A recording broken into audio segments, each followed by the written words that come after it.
देशाचा नागरिक आणि मतदार हा सुजाण आहे, तो हुशार आहे, त्याला अंडर एस्टिमेट करू नका।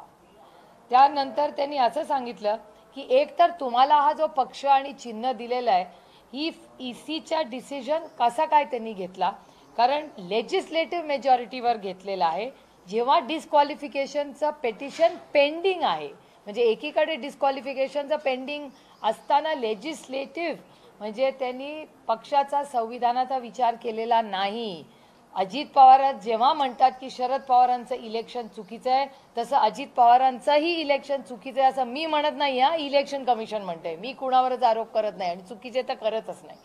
त्याच्यामुळे जर शरद पवार आणि अजित पवार दोघांचीही इलेक्शन्स जर इलेक्शन कमिशनचं ऑब्झर्वेशन आहे की संविधानाच्या एक तर संविधान जागेवर आहे त्या पक्षाचं, दोन्ही इलेक्शन्स म्हणजे शरद पवारांचं अध्यक्ष इलेक्शन आणि अजित पवार अध्यक्ष म्हणून इलेक्शन, ही दोन्ही इलेक्शन्स ही योग्य नाही असं जर ऑब्झर्वेशन असेल तर तिसरा पॉइंट म्हणजे फक्त लेजिस्लेटिव्ह स्ट्रेंथ म्हणजे एमएलएच्या नंबरवर तुम्ही हा निर्णय घेतलाय, जेव्हा डिस्क्वालिफिकेशन दुसरीकडे पेंडिंग आहे। हा खूप कॉम्प्लिकेटेड विषय आहे, त्याच्यामुळे तुम्ही असं म्हणूच कसं शकता की हा पक्ष तुमचा आहे, चिन्ह तुमचं आहे आणि आम्ही शरद पवारांना काहीच द्यायचं नाही। हे होणार नाही, हे सुप्रीम कोर्टाचे जज म्हणतात, मी म्हणत नाहीये। त्याच्यानंतर त्यांनी असंही सांगितलं की हे सगळं जे झालेलं आहे हे सगळं इंटरिम आहे, हे परमनंट नाही। म्हणजे जसं आमच्यासाठी नाही तसं अजित पवारांना ज्या पद्धतीने पक्ष दिलाय, चिन्ह दिलाय, ही फायनल ऑर्डर नाही।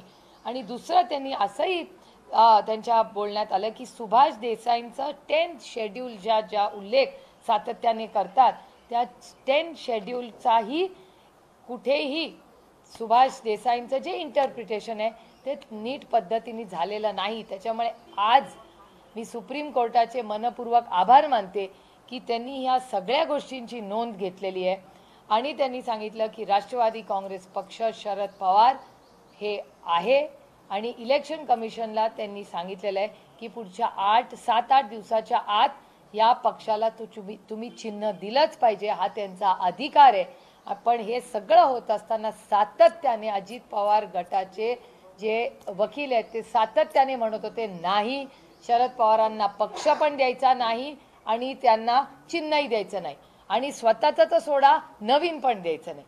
म्हणजे दडपशाही नाही का? लोकशाहीमध्ये प्रत्येकाला इलेक्शन लढायचा अधिकार आहे, तो संविधानाने दिलेला आहे। भारतरत्न डॉक्टर बाबासाहेब आंबेडकरांच्या त्या संविधानाच्या चौकटीतच हा देश चालतो, ही अजून दडपशाही नाही। त्याच्यामुळे कोणी कुठला पक्ष ज्या पहिलं तर पक्ष चिन्ह म्हणजे पक्ष सगळंच घेतलं ना, आता जर ते पक्ष चिन्ह आमदार सगळे घेऊन गेलेत तर आम्हाला वेगळा पक्ष वेगळं चिन्ह मिळून इलेक्शन पण लढायचा अधिकार नाही या देशात। हा कुठला न्याय? हा आमच्यावर अन्याय नाही तर काय आहे? कोणीतरी मला समजून सांगावं। पण तरी मी पुन्हा एकदा ऑर्डर वाचून पुन्हा जर तुम्हाला काही क्लॅरिफिकेशन हवे असतील तर जरूर त्याच्यावर तुमच्याशी उद्या मी पुन्हा बोलू शकते। आता तुमचे काही प्रश्न असतील तर जरूर विचारा। शेवटच्या मुद्द्याला धरून प्रश्न आहे, सुप्रीम कोर्टाने जे निर्देश दिलेत निवडणूक आयोगाला की पुढील 8 दिवसात चिन्ह द्या येणाऱ्या निवडणुकीच्या पार्श्वभूमीवर लोकसभेपर्यंत देशाच्या इतिहासात असं पहिल्यांदा झालं असेल की कारण तुम्ही सातत्याने निवडणूक आयोगाला बोलत होतात, हे सुप्रीम कोर्टानं तुमच्या बोलण्यावरती शिक्कामोर्तब केले का? एक प्रश्न। आणि हे कितपत योग्य आहे की शेवटी सुप्रीम कोर्टाला या सगळ्यामध्ये लक्ष घालावे लागलं? हे दुर्दैवी आहे की सुप्रीम कोर्टापर्यंत आम्हाला जावं लागलं। एक तर ह्या देशाच्या इतिहासात असं कधीच झालेलं नाही की फाउंडर मेंबर ज्या माणसांनी पक्ष स्थापन केला ज्या माणसांनी पक्ष स्थापन केला त्या पक्षाचा तो अध्यक्ष होता। माझी एवढीच माफक अपेक्षा होती की तुमचे काही जर मतभेद जे काही तुम्हाला म्हणायचं असतील तर जरूर तुम्हाला तो अधिकार आहे, लोकशाही आहे। जरूर तुम्हाला वेगळी चूल करायची असेल तर जरूर करा, काय प्रॉब्लेम आहे? काहीच हरकत नाही। लोकशाहीमध्ये प्रत्येकाला त्याचं मत मांडायचा अधिकार आहे। त्यांनी एक वेगळा पक्ष वेगळा चिन्ह घेऊन कामाला लागावं। तरी त्यांनी आदरणीय पवारसाहेब, आणि हे कोणीही व्यक्ती म्हणून वाढत नाही, हा एक विचार आहे। आदरणीय पवारसाहेबांबरोबर 6 दशक हे राज्य आणि देश उभं राहिलेलं आहे। चांगल्या वाईट काळात लोक त्यांच्याबरोबर उभे राहिलेले आणि त्यांनी या देशाची सेवा केली। त्यांना पद्मविभूषण त्यांच्या या भारताच्या योगदानासाठी दिलेलं आहे आणि या 83 वर्षाच्या योद्ध्याकडून त्यांनी स्थापन केलेला पक्ष, त्यांनी काढलेला ते असलेले अध्यक्ष असलेला पक्ष ज्या पद्धतीने काढून घेतलाय दुर्दैव आहे. ते तर केलं, पण पुढेही आदरणीय पवार साहेबांनी दुसरं काही करायचं नाही, त्यांना चिन्ह द्यायचं नाही. ही कुठली म्हणजे हा रडीचा डाव नाही तर काय मला सांगा. राष्ट्रवादी काँग्रेस पक्ष शरदचंद्र पवार यावरच खरं तर आक्षेप घेतला होता. हे दुर्दैव आहे, कारण तो पक्ष चिन्ह सगळं गेलं तुम्ही म्हटला.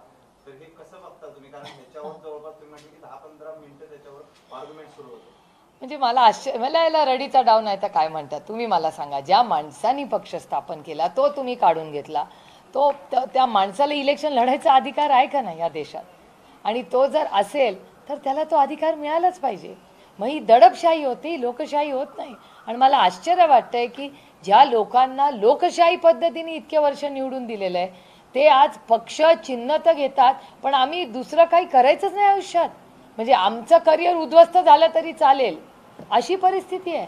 आणि आम्ही काय मागतोय, आम्ही काय मागितलंय? आम्ही तर फक्त ठीक आहे आता हे पक्ष घेऊन गेलेत, आमची कोर्टात लढाई चालेल, पण नवीन पक्ष किंवा नवीन चिन्ह हा पण अधिकार आमचा तुम्ही काढून घेणार? ही दडपशाही नाही तर काय मला सांगा. आणि हे भारताच्या इतिहासात कधी झाले नाही. तुम्ही विचार करा, आता काय म्हणलेत माननीय सुप्रीम कोर्ट असं म्हणाले की पाकिस्तानमध्ये शेजारच्या देशात काय झालं हे बघा, आपल्याकडे तसं होता कामा नये. म्हणजे महाराष्ट्राची परिस्थिती ही शेजारच्या देशाशी होते, पाकिस्तानशी होते. हे दुर्दैव आहे. कैलासवासी यशवंतराव चव्हाणांना काय वाटत असेल आता तुम्ही विचार करा. अहो फार आमच्यासाठी राजकारण म्हणजे फक्त सत्ता भोगणं नाही आहे, एक वैचारिक बैठक आहे आमची. एका वैचारिक चौकटीत आम्ही काम करतो.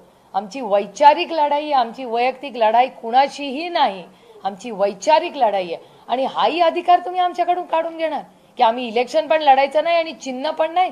काय आमची काय चूक आहे? आमची चूक आहे की आम्ही हाय परफॉर्मिंग एमपीज आहोत, हाय परफॉर्मिंग एमएलएज आहोत, आमच्यावर कुठले आरोप नाही, ही आमची चूक? म्हणजे देशाची सेवा केली ती पूर्ण निष्ठेने केली, पक्ष बदलला नाही, विचार बदलला नाही, ही आमची चूक. म्हणून आमच्याकडे पक्ष नाही आणि आमच्याकडे चिन्ह नाही. आणि ज्यांच्यावर आरोप झाले, ज्यांनी चिन्ह पक्ष बदलली, आता तुम्ही आदर्शच उदाहरण बघा ना, आदर्श सारखं दुसरं उदाहरण नाही आहे या देशामध्ये. मला विचाराल तर आदर्शाचं उदाहरण मी स्वतः या देशाच्या फायनान्स मिनिस्टर वित्तमंत्र्यांनी 5 वाजता आमच्या समोर व्हाईट पेपर ठेवला आणि आरोप केले युपीएच्या सरकारवर, भ्रष्टाचाराचे आरोप केले. शुक्रवारी त्यांच्याच म्हणजे ट्रेजरी बेंचच्या सत्तेत असलेल्या खासदारांनी पुरा हल्ला नाव घेऊन अशोक चव्हाणांवर केला आणि आदर्श घोटाळ्याचा आरोप केला. हा मी नाही केलेला आरोप, हा आम्ही कोणी केले नाही, भारतीय जनता पक्षाने आरोप केला. मंगळवारी त्यांचा प्रवेश झाला, बुधवारी ते राज्यसभेचे खासदार झाले. म्हणजे एका आठवड्याच्या आत, एक आठवडा पण घेतला नाही, आरोप केले, त्याच्याबद्दल नाव घेऊन पार्लमेंटमध्ये आरोप केले. या देशाच्या फायनान्स मिनिस्टरनी त्याचा शिक्कामोर्तब केला. त्याच्यानंतर त्यांचा भारतीय जनता पक्षात प्रवेश घेतला, त्याच्यानंतर त्यांना खासदार बनवलं आणि सगळ्या चॅनल्सवर आज त्यांचे इंटरव्ह्यूज चालले. मग अशोक रावांवर जो आरोप झाला तो खरा होता का खोटा? जर खरा असेल तर ना खाऊंगा ना खाने दूंगा हा अधिकारच नाही भारतीय जनता पक्षाला म्हणायचा. आणि जर खोटा असेल तर अशोक चव्हाणांच्या सगळ्या कुटुंबाची माफी भारतीय जनता पक्षाने मागितली पाहिजे की हो आम्ही तुमच्यावर आरोप केले ते खोटे होते. युक्तिवाद जो झाला ना, मनोज सिंघवी साहेबांनी, वकिलांनी जो मुद्दा मांडला त्यातला एक मुद्दा फक्त क्लिअरिफिकेशन हवं. ते म्हणाले की शरद पवारांच्या नावाला तुमचा विरोध करता, पण राज्यसभेच्या निवडणूक जी होती त्याला मात्र नाव आमचं वापरले. नेमका हा काय मुद्दा युक्तिवादाचा? म्हणजे इलेक्शन कमिशननी जेव्हा आम्हाला नाव दिलं तेव्हा, आता तर राज्यसभेचं इलेक्शन पर्यंत दिला होता ना, तेव्हा कोणी ऑब्जेक्शन घेतलं नाही. म्हणजे आधी आम्हाला जी पहिल्यांदा ऑर्डर आली ती ऑर्डर राज्यसभेच्या इलेक्शन पर्यंत होती. पण आता राज्यसभा नाही, लोकसभा आहे. उद्या परत असेंब्ली उद्या बसणार आहे, त्याच्यामुळे असेंब्लीमध्ये पण व्हीप निघणारच ना उद्या. तर आम्हाला एक पक्ष आणि चिन्ह हा आमचा अधिकार आहे संविधानाच्या आम्ही काही वेगळं मागत नाहीये. ही अदृश्य शक्ती नाहीये, आम्ही फक्त न्याय मागतोय. आम्ही काही दडपशाही किंवा अदृश्य शक्तीकडून काही मागत नाहीये, आम्ही फक्त न्याय मागतोय आणि सत्य पाहिजे. सत्याच्या बाजूने आम्ही उभं आहोत. आम्ही नागरिक आहोत या देशाचे. आम्ही आहोत का नाही या देशाचे नागरिक? मग आमच्यासाठी एक न्याय आणि अदृश्य शक्तीच्या बरोबरच्या लोकांना वेगळा न्याय. हा देश संविधानाने चालतोय का कुणाच्या मर्जीने चाललोय असाच प्रश्न पडतोय ना आता आम्हाला. काही पक्ष आणि चिन्हाचं तुम्ही म्हणाल, फक्त त्याला दोन एक प्रश्न आहे की मग अजित पवार गट जो किंवा राष्ट्रवादी जी वेगळी झाली त्यांनी दुसऱ्या पक्षाने नाव किंवा चिन्ह घ्यावं किंवा घेऊन पुढे यायला पाहिजे, ते दुसरी पाहिजे असं तुम्हाला वाटतंय का आजच्या? माझं म्हणणं आहे की मेरिट जे काही व्हावं ते मेरिटवर व्हावं आणि पारदर्शकपणे आणि संविधानाच्या चौकटीत व्हावं, एवढीच आमची माफक अपेक्षा. म्हणजे जर तुम्ही म्हणता की पक्षाचं संविधान ठीक आहे आणि जर मग अजित पवार तुम्ही जर शरद पवारांचं इलेक्शन चॅलेंज केलं तर अजित पवारांचं पण